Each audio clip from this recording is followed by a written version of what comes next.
Jesus freak here. One thing I've noticed about the people who tend to push for the idea of Christianity should be in the government sphere, they're talking not about Christianity broadly, but about a very specific type of Christianity. If you can really call it that at all. I mean, for a lot of people, religious conservatism and their Christianity are so intertwined that they can't untangle them.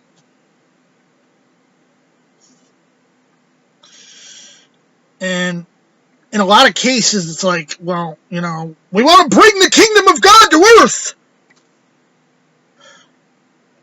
You know what happens when you try to control the will of God? You do realize that the important thing to matter in any prayer we say, thy will be done. I mean, yes, we say thy kingdom come. We want God's kingdom come on his timetable. I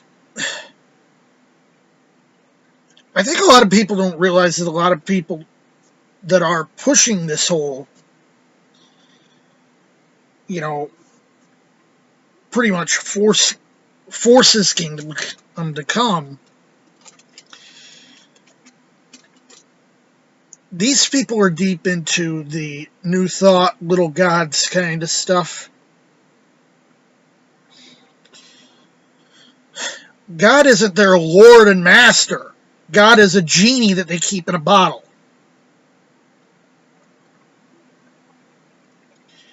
And so they don't see the conflict. And they're probably not even aware. They probably never even heard anything in the Bible that didn't come from a pulpit. They probably never, if they have Bibles, they never open them. So they're probably not aware of verses like, John 18:36, where Pilate asks Jesus if he's a king. He says, my kingdom is not of this world. If my kingdom were of this world, then would my servants fight that I should not be delivered to the Jews. But now is my kingdom not from hence. So he's asked if he's running a secular kingdom, and he said no.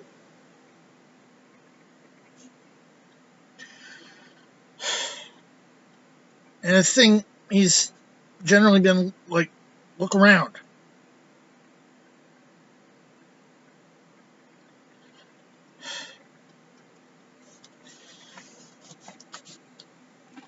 I also feel that if we're trying to control the levers of power rather than just influence them, that's where we're falling afoul of, whosoever therefore resisteth the power resisteth the ordinance of God. And it's interesting to see a lot of these conservatives being, deliberate tax resistors, be like, oh no, I'm not paying in my taxes when,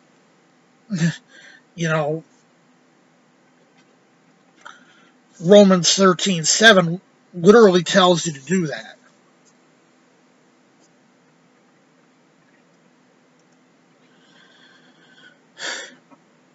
The thing is, a lot of these people are into prosperity gospel. Health and wealth, name it and claim it, blab it and grab it.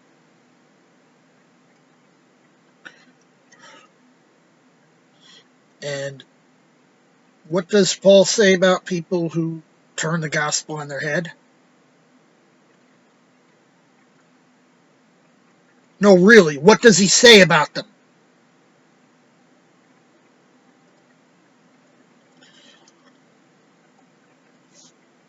When I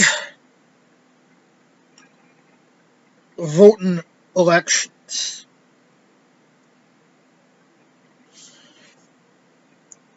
I vote on my conscience. And my primary driving factors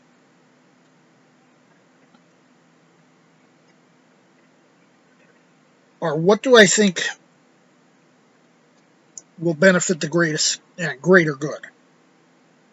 In other words, love thy neighbor and neighbors thyself.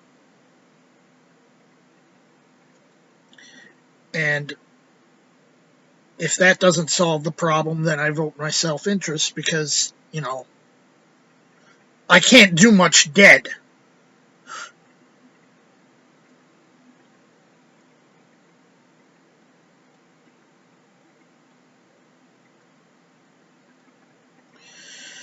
So, yes, I vote in a lot of ways that some people might consider unchristian, because to me it's not unchristian.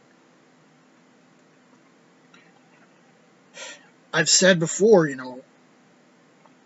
I'm politically left to center, and while there are places where I disagree with most of your so-called liberals, progressives, and such,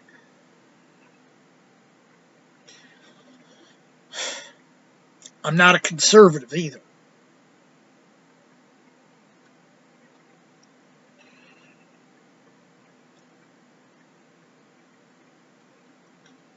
And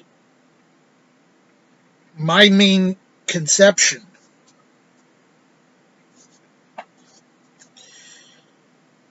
is live and let live.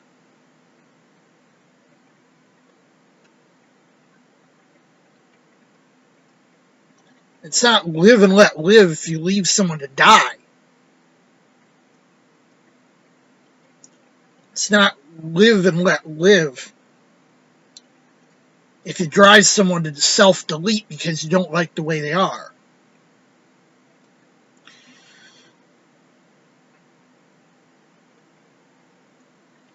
My general stance has always been that education is superior to force.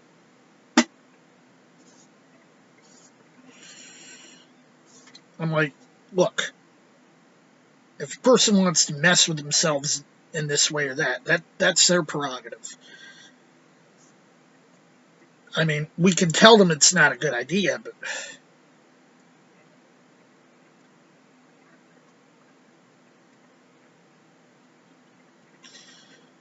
in the end, that's between them and God.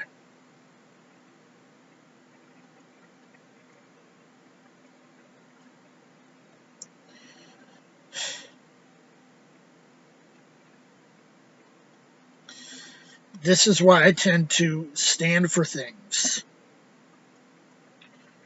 where other people say I'm voting against God. I'm like, if it's not going to harm the unwilling, I'd rather leave it in God's hands than in the hands of fallible man.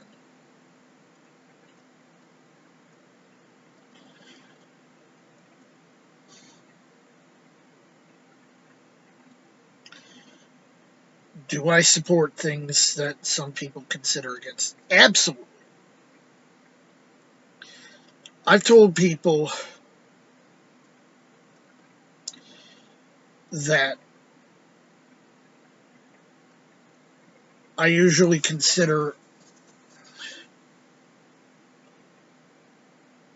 gay rights to be a matter between, being gay is between you and God.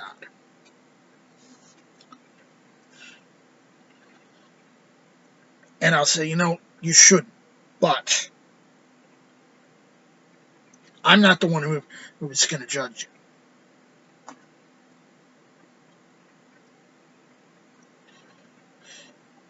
I can only point you in the right direction. But I don't believe in using the force of state.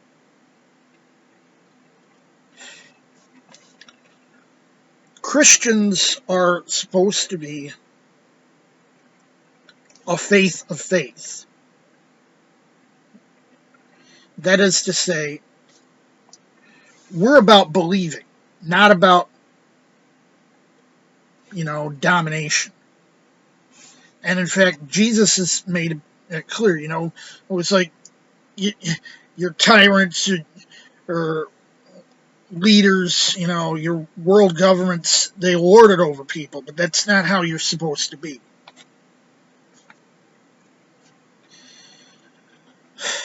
And that's an attitude I've always had. Look, I might not agree with you. I might very vocally not agree with you, but I'm not going to force you to do anything.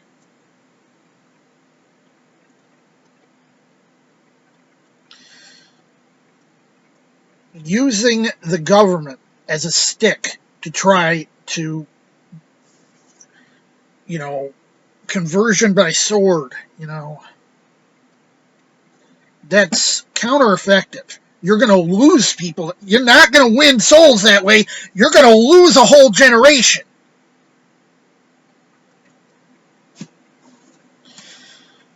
And I vote, when I do, from a perspective of a social libertarian.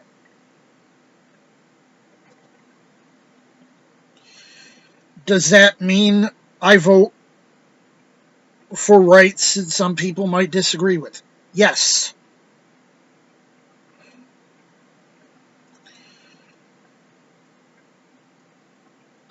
Because our life on this earth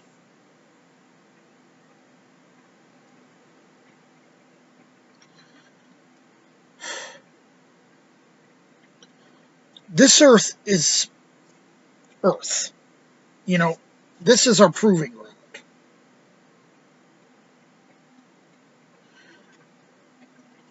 If we're going to win souls, we got to win on the merits. Going around and saying, "Oh, you're the great Satan! You should go self-delete." You think that's going to win anyone?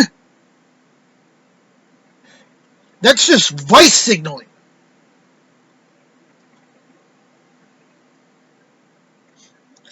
I mean, yeah, Steven Anderson does that kind of stuff all the time. But you know what I think about Steven Anderson? I'm not going to say that.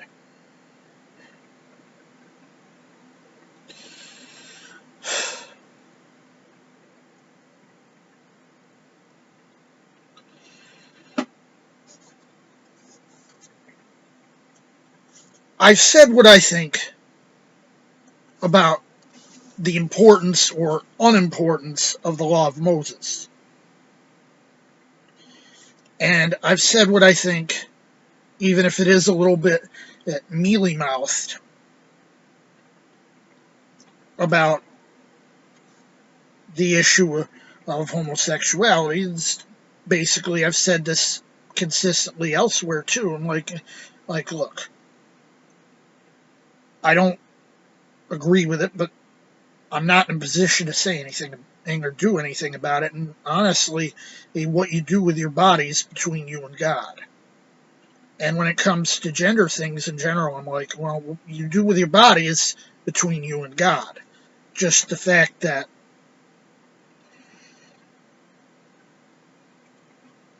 as I understand things, certain things are based on sex, not gender.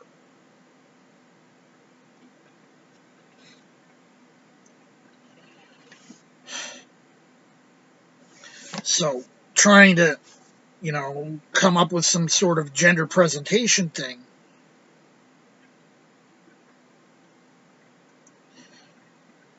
doesn't earn you special privileges from changing your presentation from one side to the other.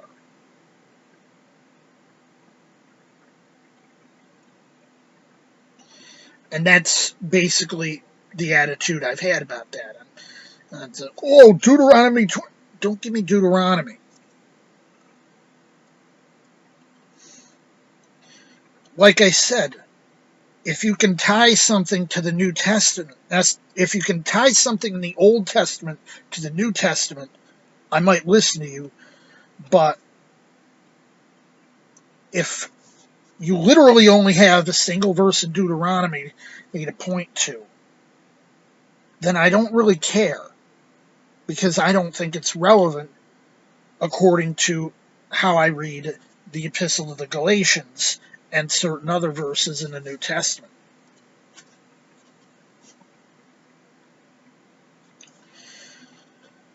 So where does that put me as far as, orientation goes? Because, people are going to say, well, if you're a bit visibly queer, you're probably gay.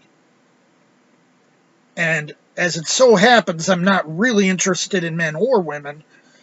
Yes, I'm attracted to women, which of course makes me straight by the sex-based definition.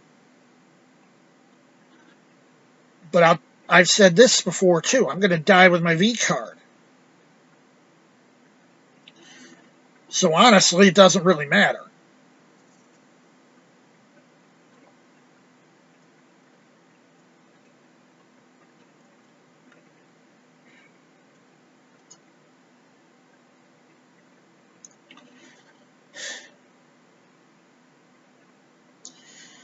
So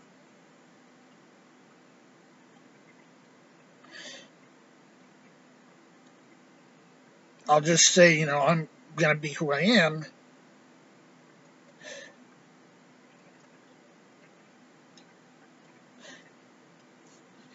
And let's just say that anything I've said about my identity, I've had my back and forth with the Bible. I've had my back and forth with Christians of all stripes.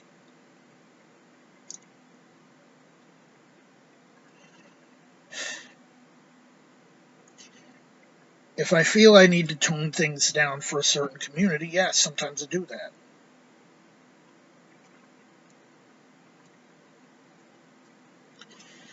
At this point, I think it's doing more harm than good, so I'm going to back off on that a bit.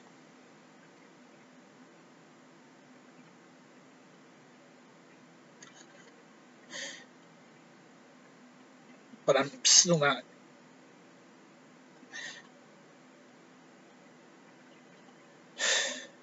going to completely flame out, because that,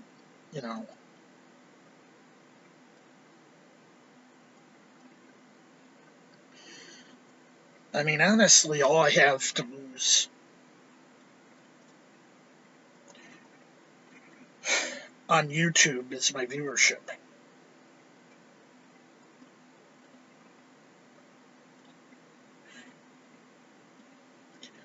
And yeah, it's probably going to tick off some of you.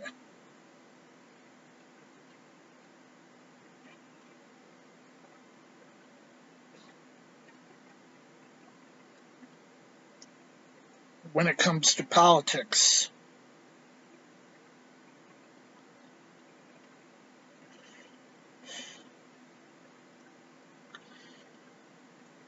I think whatever does the greater good, broadly speaking, is better than, turning people away, turning people off, and having,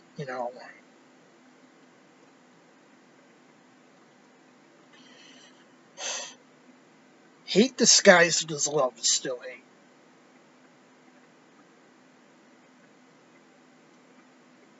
You can dress it up all you want.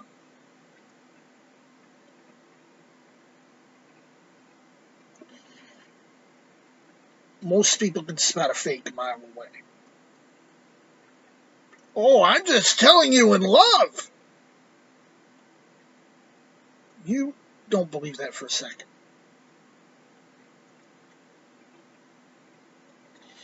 And we can see right through it. Yes, I'm speaking to someone from the outside, because even though I am a believer,